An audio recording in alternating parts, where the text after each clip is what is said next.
Welcome to the sacred building. Shoot, I thought we had more milk.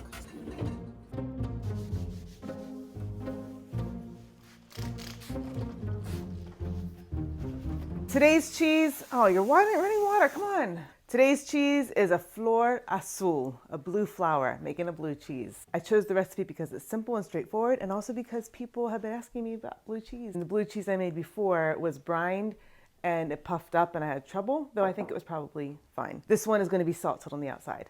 The one problem I think I'm going to have with this cheese is that I am going to be filling the mold too much, and I think I'm going to have a cheese that's too tall, potentially, and it's going to cause problems, and I'm a little bit concerned, but that's not going to stop me from doing it. I'm going to start heating this up. It needs to get to 90 degrees. That's a 7-gallon pot of milk. The recipe comes from Mastering Artisan Cheese Making. This is what it's supposed to look like. The recipe is for 4 gallons of milk. I'm using 7, so I'm going to do it by times and a half and plus a little bit. All right, the milk is at 90 degrees, and now we get to add the molds. Flor TA52. The recipe calls for TA50. Do I know what this is? No. I think the TA 50, 51, 52 are kind of interchangeable. If you're a home cheesemaker and don't really know what you're doing, I think it's fine. Professional people, not so much. I'll tell you a little bit about it. It's a slow thermophilic culture, good for Munster and other semi-hard stabilized cheeses. It's Streptococcus thermophilus. And then the Penicillium roqueforti, which does not actually call for that much. Flor is just a general freeze-dried mesophilic culture, but like that. And just sprinkle it over. Now for the TA52, can you imagine if I just dropped all this in here? That'd be horrible. I'm gonna do a scant 1/8 teaspoon. This is a 1/4 teaspoon, so I'm not gonna measure over the pot of milk, that'd be stupid. So a scant 1/8 is gonna be like that. And it just looks like white fish flakes. For the Penicillium roqueforti, this is a scant 1/8 of a teaspoon. I'm always a wee bit nervous working with this stuff. I'm going to just sprinkle on the rest of this too.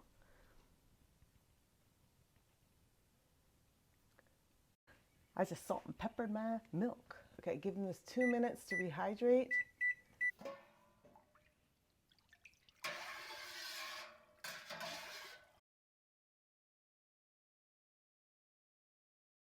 "30 minutes, and then we'll do the rennet. Rennet is a scant teaspoon.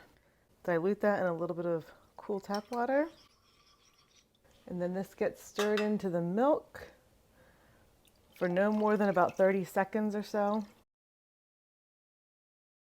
Okay, the milk is starting to slow down a little bit, and yeah, there it goes.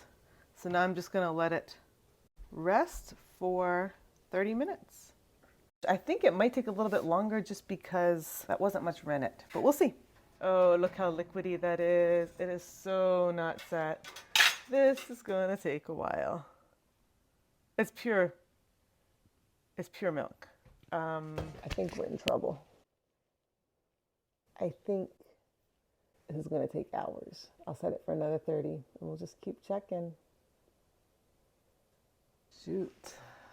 Not even feeling like getting the camera set up because I don't think this is gonna be ready. Wait, hang on. I'm excited now. I was so depressed earlier. It's way slumpy, but I'm gonna give it another 15 minutes and I think it might be good. That's exciting. Hey, there we go. This next process is supposed to take 30 minutes where you make one cut, like all vertical one way, wait 10 minutes, cut the other way, wait 10 minutes, and then cut the curds sideways. I'm gonna probably do 5, 5, 5 in 15 minutes because it took so long to set up. So it's already been acidifying longer and I want to keep it going at this point.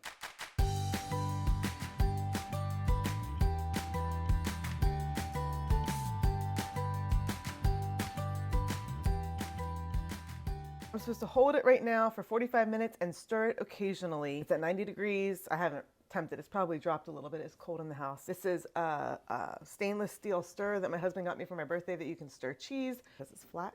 So it's my big ass stir. So I am just going to do that. There's the first stir. I'm gonna do this for 30 minutes instead of 45, and I'll stir it every 5 minutes or so. At this point, you're just stirring to keep it from being matted together.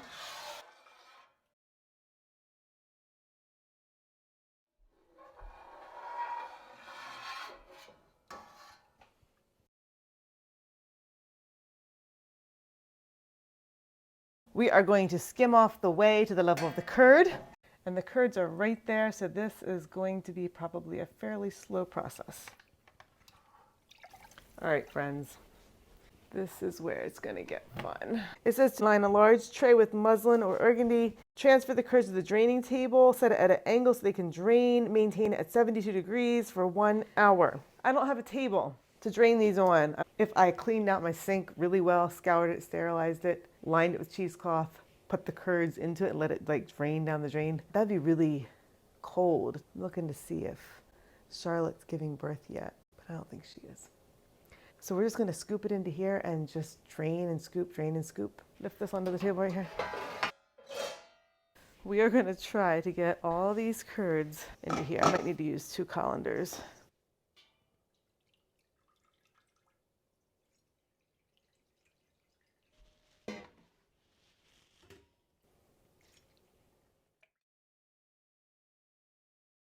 Just set this on a tray in case it overflows. Nickel, a little bit of help, please.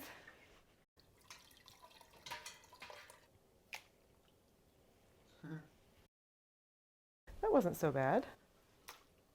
They say to keep it warm. You don't want to put pressure on these to push them down, so you just kind of keep them like that. I could cover them with a towel, but I'm not going to do that. These sit for 1 hour. It has dropped considerably. There's whey in there, but it's not sitting in the whey. So now we're going to get this into the press.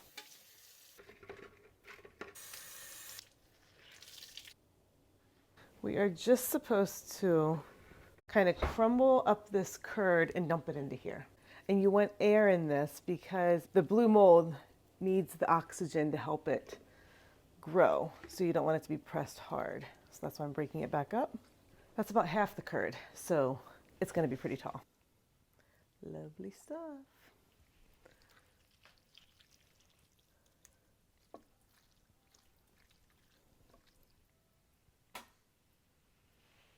So there is no pressing with this cheese. It just sits in the mold like this and drains. And in about 60 minutes, I will flip it somehow, put it back in, and I just keep doing that for the next 24 hours. Just let it sit in its own weight. I am not gonna flip it yet. It has shrunk down, but it is still high, and without any pressure, I'm just a little bit worried that it will fall apart. So I'm gonna give it 1 more hour to make sure it's gonna stay together for a flip. Let's just go for it. Makes me a little nervous. I said that before. I'll say it a million times. I'm nervous, like that. Taking this out first. Hi. What? I'm filming. So flipping. How's this work? I guess I pull it out first. Hang on. Looks decent. That's pretty good for not having been pressed at all. That's holding together. No. Oh, I like it. It's lovely. It feels buttery. Feels really nice. Oh, it stays together perfectly. Not even a little bit of a problem. But it's not being pressed. It's going to be a little wonky. There. I don't need this anymore. Look at that. It's perfectly level. They say this is supposed to be taller than it is rounder. So ideally, I think it would be like this. I'm just going to leave it like that. It's a nice curd. It's a nice paste. A nice curd.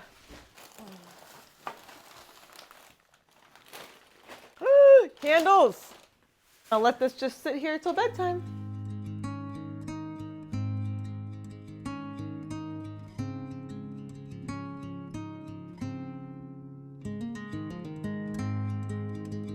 All right, this has been sitting not quite 24 hours, and they say 24 hours until the pH reaches 4.7. I do not have a pH meter, so I am not checking the pH. What I am going to do is weigh this and salt it. It's beautiful. I'm impressed. Are you impressed? Let's weigh this in grams so we can calculate the salt. Oh, this feels so good. 3801, 3800, let's just say. Remember when I made my full moon blue? Get puffed up because I brined it. But it's not pressed hard together. There's lots of holes in it. And this one actually right now feels kind of hollow and spongy. It just feels that way. So when you're doing the full moon blue, which I strongly recommend you do, that is a good cheese. It will puff up in the brine and it will be full of holes and it will be like a sponge, and that's okay. As long as you know you're using good milk, you're going to be okay. This, if I put this in the brine right now, it would do the same thing. I'm almost 1,000,000% positive. This is just how blue cheeses are. They have air in them. They have lots of space for air, which they should, because the blue mold is going to need the oxygen to grow. So that's why you have holes. Anyway, let's calculate the salt. Do the weight of the cheese in grams times 3% salt. So it's 0.03 equals, that's the grams of salt. 3800 times 0.03, 114 grams of salt. So that's what I'm going to need for this cheese. Does that make sense to you? I'm doing my best to be mathematically inclined for you. So 114 grams of salt. Ooh, look at all the salt. That's a goodly amount of salt. That makes me happy because I like salt. How many times can I say salt? We are going to get this on the cheese, and I'm going to do this over the course of the next couple days. I will work this in, but this is what I'm using. They said if this cheese was splooshy, like too tall and it wasn't going to hold its shape and it was going to slump out, I would take those plastic mesh, just set it around here and then tie it off or tape it off or put rubber bands around or something to hold it on so it keeps its shape. This has a nice rind already forming. I'm not worried about that. This could be a hard cheese to get lots of salt on because the sides are so tall. I'm just really going to pile this up. I almost feel like I need to make it wet on the outside. I'm going to come back through and get this stuff on the plate. This will get rubbed back on eventually.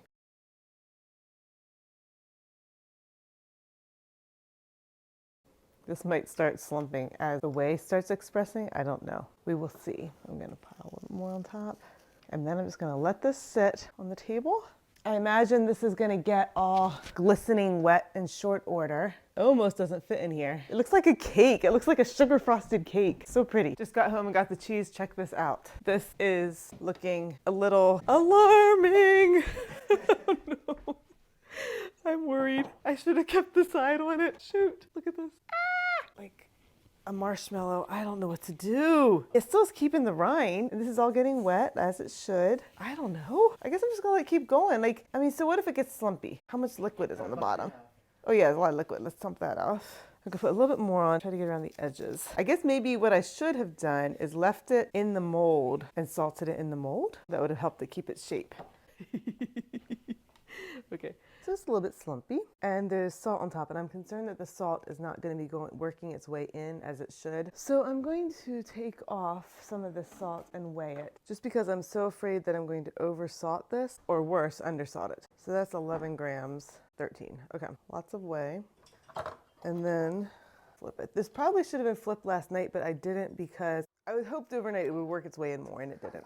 That's the rest of the salt that was measured out ahead of time, and 13 grams here. Though this, I guess, is heavier now because it was wet. It's evening out a little bit. Notice there's like gaps in the salt, so I want to get more salt on this.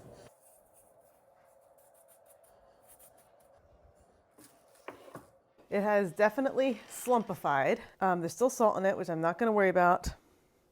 I'm gonna turn it. I'm gonna let it just sit on that salt. Let's see what the whey is. Yup, lots of whey. And now I am a little concerned that I'm not getting enough salt into this. So I'm changing course just a little bit, and I'm going to salt this up without weighing it. I know that with blue cheese, you don't want too much salt in because that will inhibit the mold growth.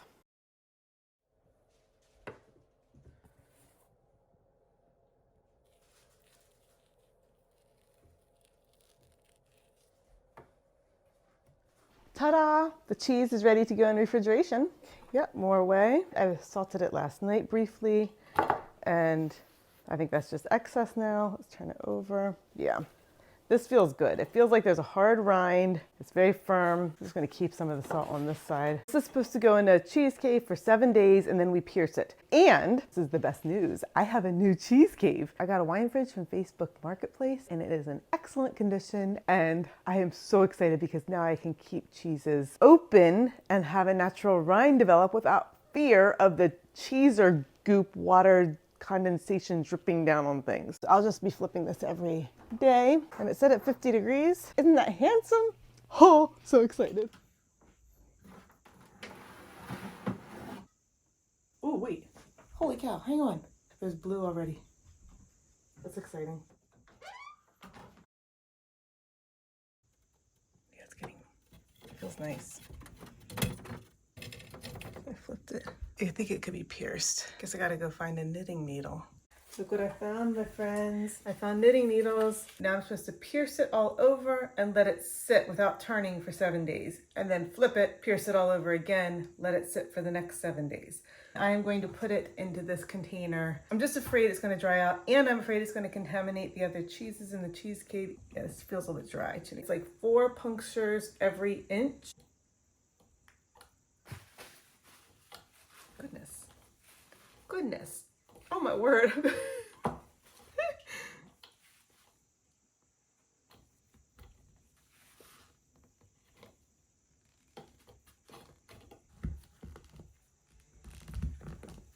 not going the whole way down through because I can't pull back up then. This hurts my arm. It's making me mad. Oh my goodness. There we go. We're just gonna say that is good enough. Leave it cracked. 10:30 first pokes box. There we go. Just airing it out.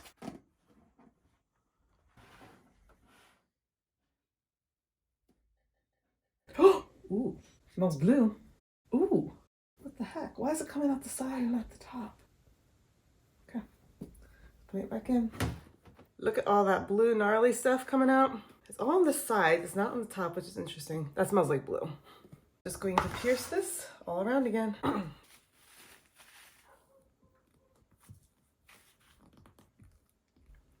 And this feels hollow too, listen to it. It's like a drum. It's really feels open. Well, it's coming up with blue on it. Ooh, that's blue. See that?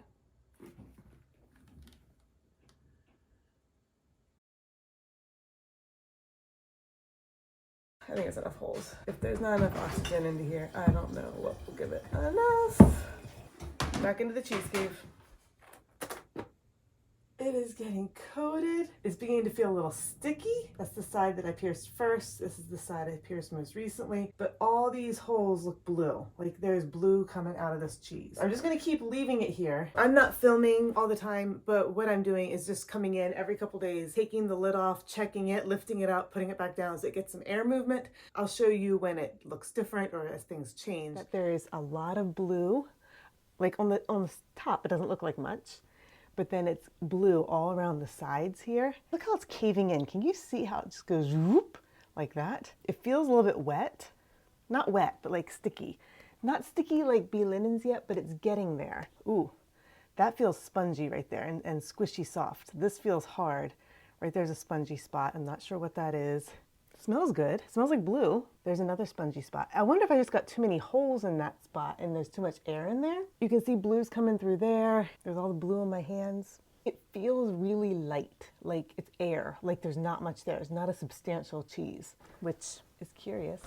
So now it's just supposed to age for a few months until it's ready to eat. I'm just gonna be flipping it a couple times a week probably and checking on its progress and showing you occasionally if it's worthwhile seeing. Holy heck, this looks amazing. Oh, it smells so good.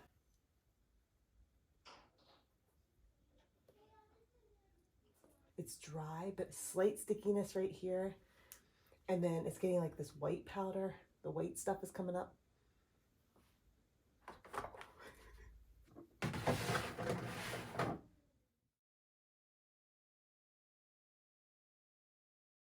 Feels dry. I think it needs more moisture.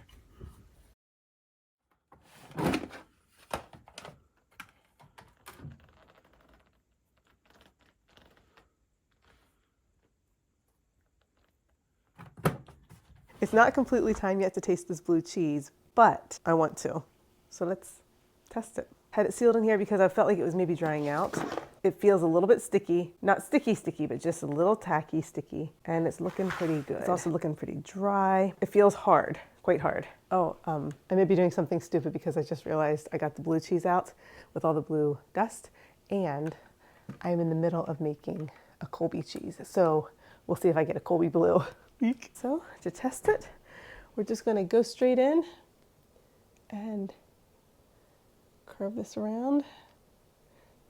See how much blue we have.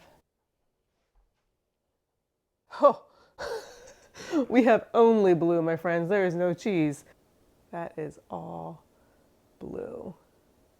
So much blue. A little bit much, could be. Let's try it. It smells very blue. It tastes creamy. I think this one is ready.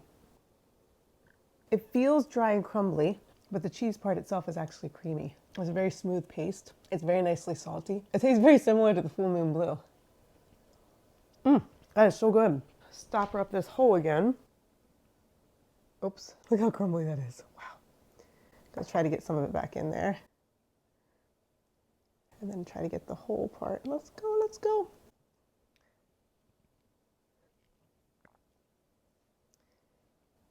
There we go. That went back in pretty nice. Could take some of this blue to seal it. There we go.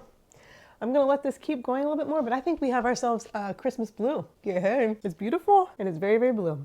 So I'll just keep it sealed and keep flipping it, and we'll eat it at some point soon. I kind of wanted to get it out of the fridge and move it on, and when I did that core sample, there was so much blue that I think this is good. I've had this sealed for a little while now, and you can see that there's condensation on the inside and all matters of wetness, which I haven't been concerned about. That's a little sticky there. You see the mold that gets in the bottom of the thing. Yeah, it is sticky, which is interesting. It smells very blue. There's a little bit of pinkness to it right there. This is yellow. It feels pretty hard, but I can push on it and I feel it gives a little bit. Oh, right there you can see where I recorked it. Let's just do it. Oh, there's blue in there. I'm also not cutting it in half very well. Oh, look! Look at all that blue, my friends. What? What? That's amazing. It's very creamy. It's very salty, but I like it. It's light and buttery. There's no weird grittiness except for the blue mold, which always has that grittiness. That's just how it is. But the cheese itself is super creamy. I'm gonna taste the rind. Let me find it. This is so good. The rind's fine. It's perfect. You can eat the whole thing. This is amazing. Oh wow. Oh wow.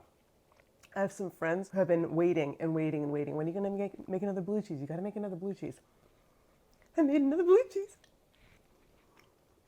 It's so good. I'm happy. I'm gonna see up close. Whoops, I just dropped it on the ground. And I'm eating it because it's good. Delicious. Deliciousness. I just made this myself. Oh. Trademark wheat thins. So good, your mouth will be watering. Tell me what you think. What is it? It's blue cheese. It's creamy, I guess. It doesn't taste as strong as the previous blue cheese. It's got a dazzling combination of flavors. The bluish cheese paired with the wheat thin original and the creamy texture of the extra cream added into the milk makes a delicious pairing that is just almost unimaginable. So good. Just have a piece of blue cheese. Come on, you can do it. It's salty. It's very salty. What do you think about the flavor? Just try it one more with a cracker so you know. It's like a dirty mattress. Tastes like a dirty mattress? Looks like a dirty mattress. Oh, it looks like a dirty mattress. What do you think? You don't like it? He doesn't like it. It's a blue cheese, Mom. He doesn't like blue cheese. I mean, it's not terrible. It's like, Wow, that's impressive. It's not terrible. I like that. I think that's crumbling because that's where the hole was.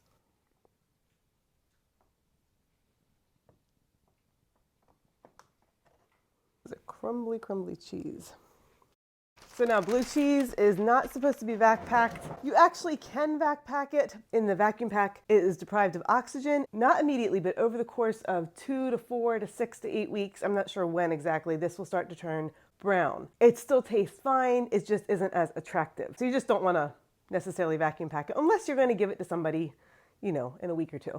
For packaging, it's generally just in parchment or cheese paper, and you wrap it up and then you put it in a plastic wrap or just a plastic bag and keep it in the fridge. And now these I'm going to put in foil first.